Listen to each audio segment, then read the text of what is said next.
نحمده ونستعينه ونستغفره بالله من شرور أنفسنا وسيئات أعمالنا من يهده الله فلا مضل له ومن يضلل فلا هادي له أشهد أن لا إله إلا الله وحده لا شريك له وأشهد أن محمدا عبده ورسوله اللهم صل على سيدنا وحبيبنا نبينا الكريم نبينا محمد وعلى آله وأصحابه ومن تبعهم بإحسان إلى يوم الدين.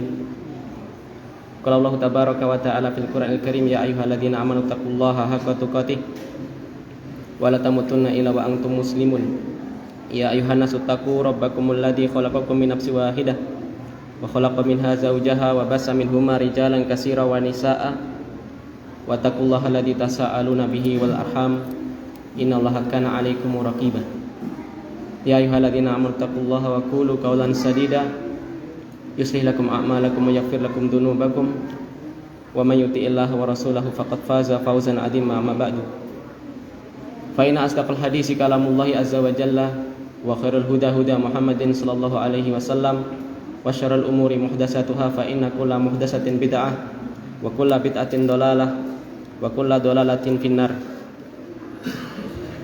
Ma'asyiral muslimin, sedang khutbah salatul Jumat rahimani wa rahimakumullah. Kita bersyukur kepada Allah Subhanahu wa ta'ala sebagai hamba-hambanya. Kita di siang kali ini masih diberikan nikmat sekaligus amanat, diberikan nikmat kesehatan badan dan kesehatan iman, sehingga tatkala muadzin mengumandangkan hayyalas shalah hayyal falah, sehingga kita mengucapkan la haula wala quwata illa billah, bahwasanya kehadiran kita di sini semata-mata semuanya hanya dari Allah Subhanahu wa taala, bukan karena usaha kita, bukan karena kelebihan pada kita. Bahkan kita semua ini ialah hamba-hamba yang tidak berdaya di hadapan Allah Subhanahu wa taala. Salawat serta salam kita haturkan kepada Nabi kita Muhammad sallallahu alaihi wasallam. Sebagai wasiat pembuka, khotib mewasiatkan kepada kami pribadi dan juga jamaah seluruhnya, laki-laki ataupun perempuan, yang tua ataupun yang muda, hendaknya senantiasa menjadi hamba yang bertakwa kepada Allah Subhanahu wa ta'ala, menaati segala perintahnya dan menjauhi segala larang-larangannya, dan jangan pernah mengeluh. Sebagaimana diucapkan oleh Imam Ibnu Qayyim Al-Jauziyah, anak cucu Adam semenjak dilahirkan di dunia ini hakikatnya ialah orang yang safar. Tidak ada namanya safar itu nikmat. Hendaknya ia sabar, menahan ketika dia akan menuju akhirat nanti. Dan hanya ada dua tempat berpulang, di surga ataupun di neraka. Maka bersabarlah. Dan jangan lupa, tempat sesungguhnya kita ialah bukan di dunia ini. Dunia ini hanya sekedar mazru'ah, tempat menanam, tempat kita beramal soleh.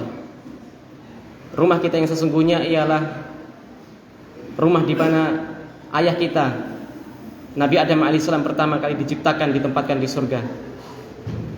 Dan kita semua meminta kepada Allah dengan asma'ul husnanya, semoga kita kelak dimasukkan ke dalam surganya dan dijauhkan dari nerakanya.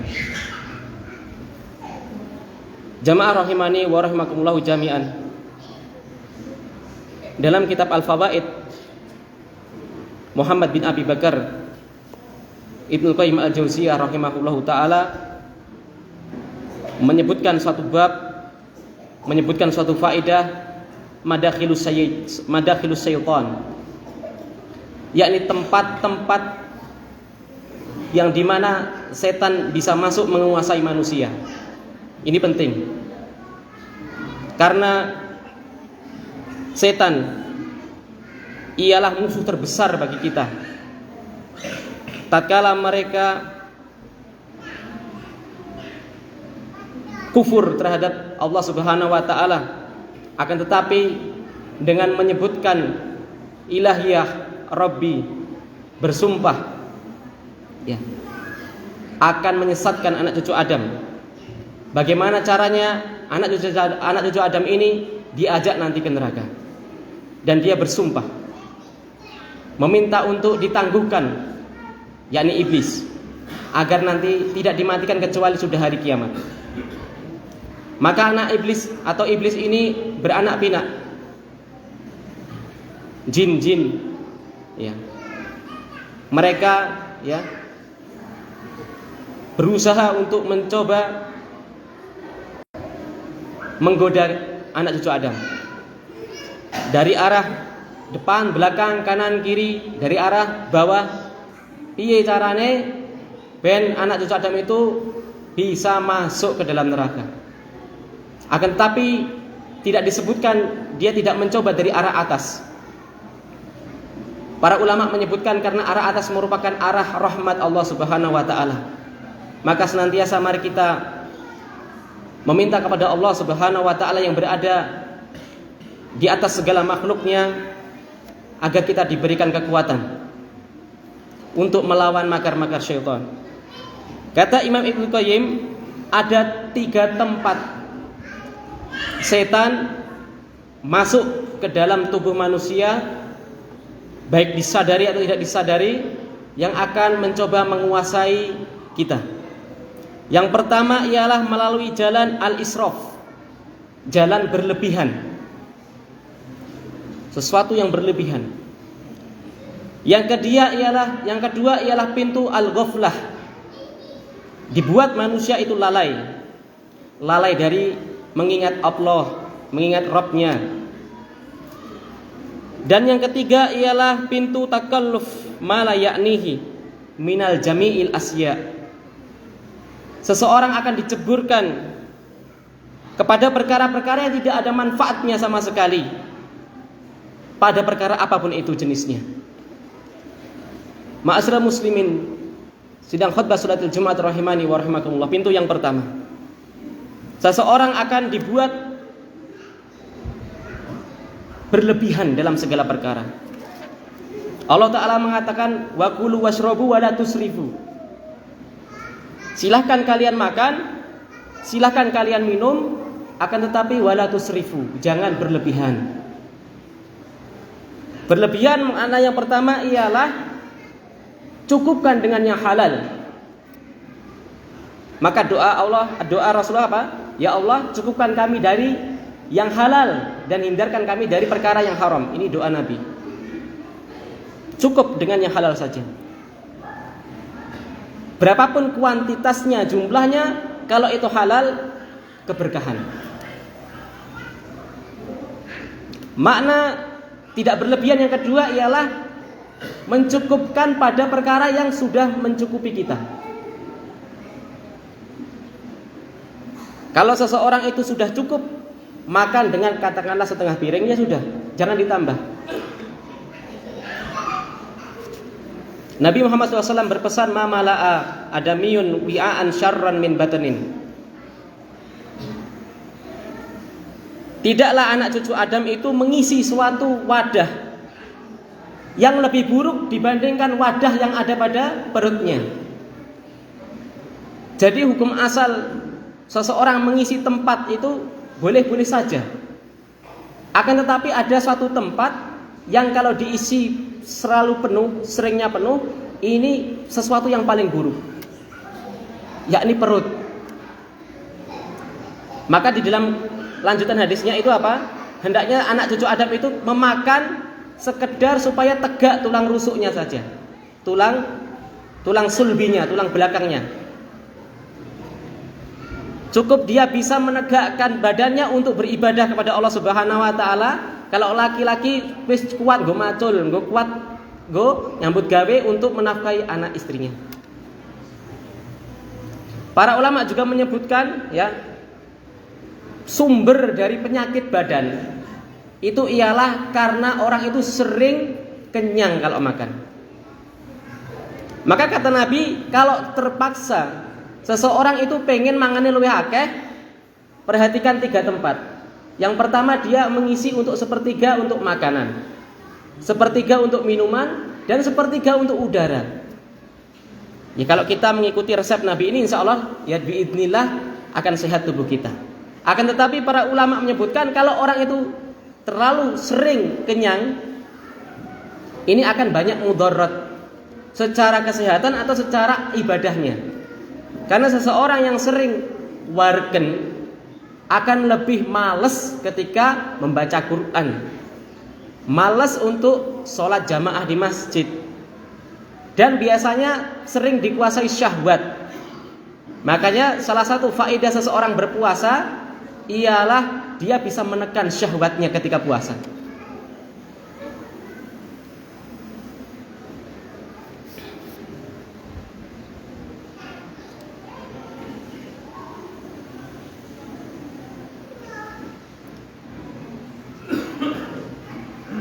Hingga ulama itu berselisih. Hukum orang yang sering makan, sering kenyang, ya, makannya sering kenyang.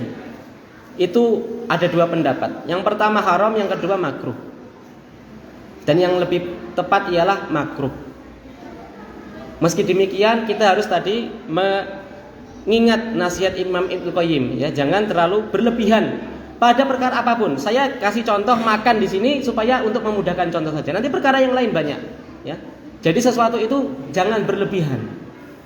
Bahkan dalam hal ibadah, dalam hal permasalahan akidah, seseorang yang berlebihan tasyaddud seperti orang-orang Khawarij yang mengkafirkan pelaku dosa besar ini berasal dari berlebihan.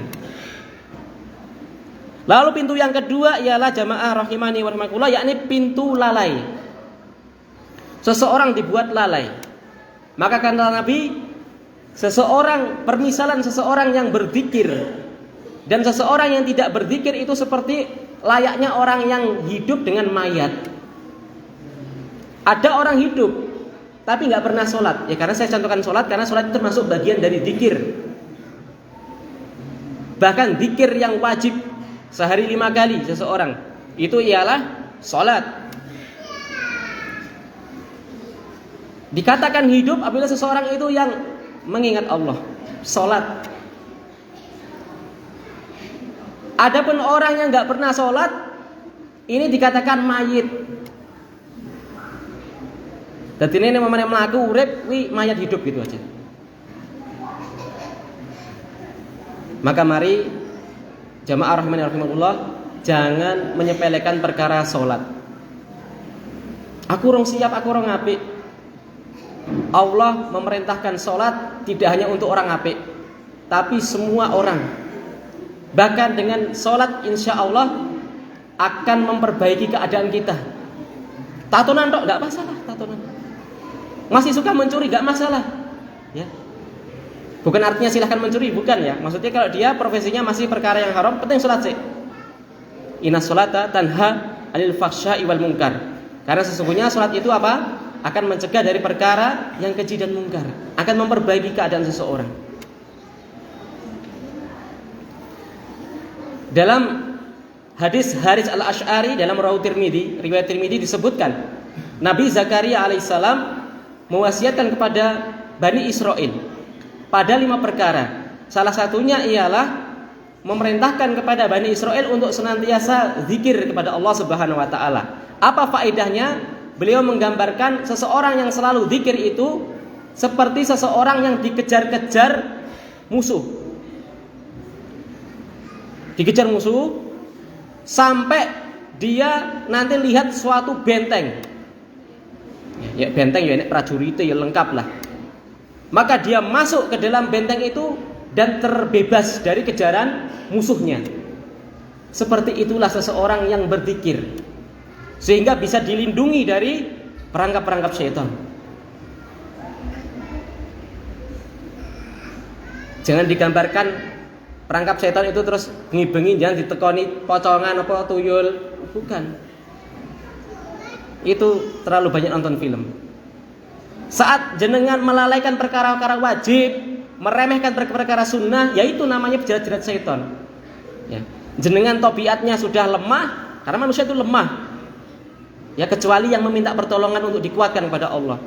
Plus ijik digoda setan. Ini setannya ngerti lah kira digoda lemah. Ya. Dan mereka para ulama, para dai juga jangan terlalu percaya diri. Setan itu tahu mana yang harus digoda, dengan apa dia digoda. Oh, nek kelasnya ustadz ya digoda dengan apa? Ketenaran, ketokohan, suka dipuji.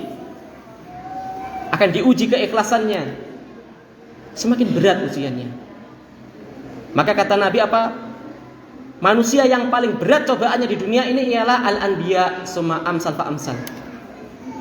Yang paling berat ujiannya, ujian kehidupannya ialah para nabi, kemudian orang-orang yang seperti nabi dan yang mengikuti beliau. Aku lu qouli hadza wastaghfirullahi wa lakum wa lisa'iril muslimin wal muslimat fastaghfiruhu innahu huwal ghafurur rahim.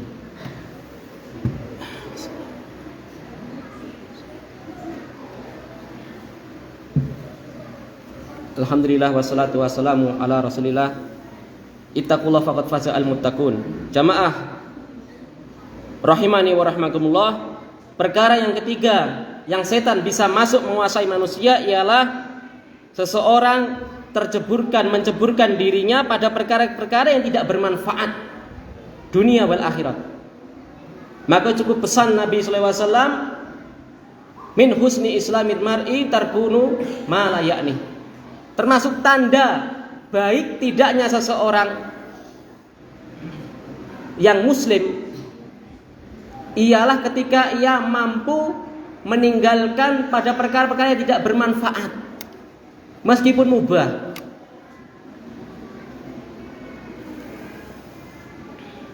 Dunia wal akhirat. Karena kita semua ini hakikatnya punya modal, dikasih modal. Kalih majikan kita, kalian Allah diparingi modalnya, nggo modal, nggo dodolan harus bati. Nek bati mlebu surga, nek rugi ya pikiran dhewe. Apa modalnya? Waktu. Umur. Maka tidak akan bergeser kedua kaki anak cucu Adam sampai ditanya 4 perkara, salah satunya ialah an umrihi fima afnahu. Umurnya akan ditanya. Mas-masih nanti ditanya yang masih muda, yang tua apalagi. Umurnya tinggi apa wae? Lah kalau pedomane anu niku muda foya-foya nanti nek tua baru taat iki. Nggih nek teko tua. Nggih nek tua eling. Ya, akan ditanya ini. Maka disebutkan oleh Allah Subhanahu wa taala dalam satu surat, bahkan Allah bersumpah dengan masa, dengan waktu, wal asri, demi waktu.